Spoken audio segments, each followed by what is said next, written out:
a primeira convenção deste tipo no Brasil. Um dos palestrantes da Flatcom, Bruno Alves, do canal Mistérios do Mundo, topou conversar comigo para explicar os conceitos de Terra plana. Os argumentos que você tem para afirmar que a Terra é plana, por que você tem certeza de que a Terra é plana? A principal prova de que a Terra é plana é a ausência de curvatura nas águas.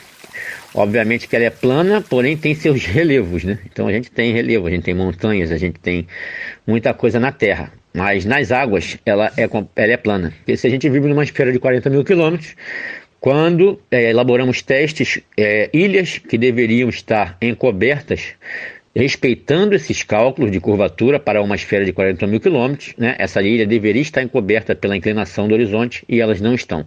Quando a gente utiliza câmeras potentes, telescópios, a gente consegue enxergar essa ilha. Então a gente começou a perceber que a questão de você não enxergar alvos não tem a ver com curvatura de terra, e sim com densidade atmosférica, refração atmosférica e a própria perspectiva do observador, porque a nossa visão é piramidal. Então, obviamente, todas as linhas de convergência da nossa visão elas chegam até um ponto de fuga. Então a gente foi percebendo isso através de muitos estudos e pesquisas. Essa eu considero a principal prova de que a Terra não é um globo. Se a Terra ela não é esférica, como você explicaria a questão da gravidade na Terra? A gravidade, infelizmente, assim como outras teorias científicas, né, ela acabou se tornando algo infalível, né? A ciência de verdade ela deve ser baseada em sempre estabelecer o benefício da dúvida. Então, quando você cria uma teoria científica que ela é considerada como infalível, isso não é ciência, isso é dogma, é cientificismo dogmático. A gravidade nada mais é do que uma tentativa teórica de se explicar um fato. O que é um fato? Os corpos caem. Ok? Então os corpos caem, o fato é que ele cai porque é mais denso que o ar. Se ele for menos denso do que o ar, como um balão de hidrogênio, um balão de hélio, ele vai subir. Agora, o porquê que isso acontece, existem tentativas teóricas, a teoria serve para isso. Existem várias teorias, né? Então, Newton tem a teoria da gravidade. Nós temos um grande físico brasileiro que tem a teoria do efeito ilha. Nós temos outro grande físico holandês chamado Verlaine que tem a teoria da entropia.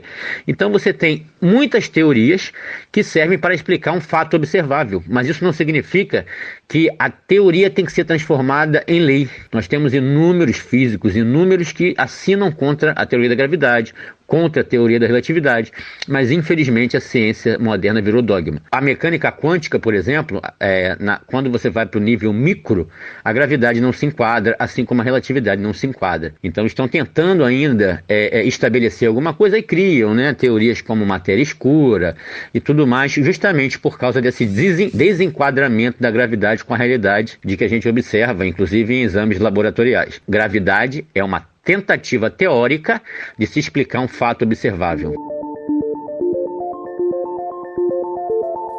E em relação às provas que se tem através de imagens de satélite, ou até mesmo uma que os cientistas dão como prova de que a Terra é redonda, que é a questão do eclipse, a sombra da Terra, ela é esférica em relação à Lua, por exemplo.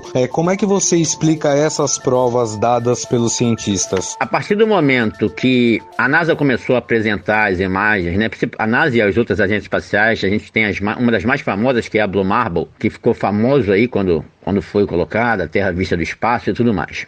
Então, obviamente, que quando chegou essas imagens, com o advento da tecnologia, né, e de alguns aparatos tecnológicos que começaram a ser colocados nas mãos das pessoas, então, por exemplo, o programa Photoshop é um programa que ele não só ele monta imagens, como ele denuncia quando a imagem é real ou ela é falsa. Então, o que aconteceu no caso da Blue Marble, por exemplo? Aquilo que está nos nossos livros de geografia e tudo mais, né? Então, o que aconteceu foi que terraplanistas verificaram que existiam nuvens repetidas, nuvens com desenhos estranhos, né?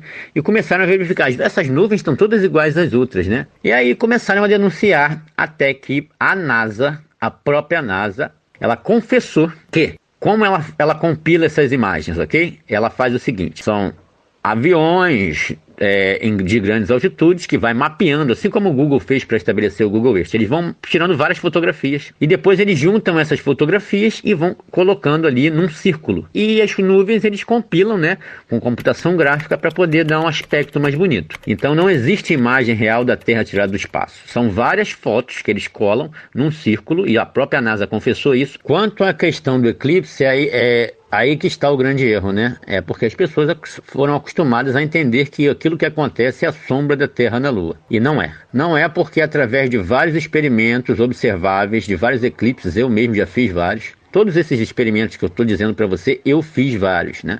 Inclusive no meu canal tem. Desse último eclipse solar, estavam Sol eclipsado e Lua acima do horizonte. E no lunar a mesma coisa, Lua eclipsada e Sol ainda acima do horizonte. Portanto, não é alinhamento, Sol, Terra e Lua que causam os eclipses, ok? Então, há muito tempo atrás, os antigos, que foram aqueles lá de trás, que previram os eclipses, né, na antiguidade, inclusive os astrônomos de hoje não têm a capacidade de prever um eclipse sequer. Todos eles são previstos através dos ciclos dos antigos chineses, dos antigos sumérios, dos antigos gregos, ciclo de Saros. Toda vez que você vê um eclipse, você vai ver assim, ó, eclipse 52 da série Saros.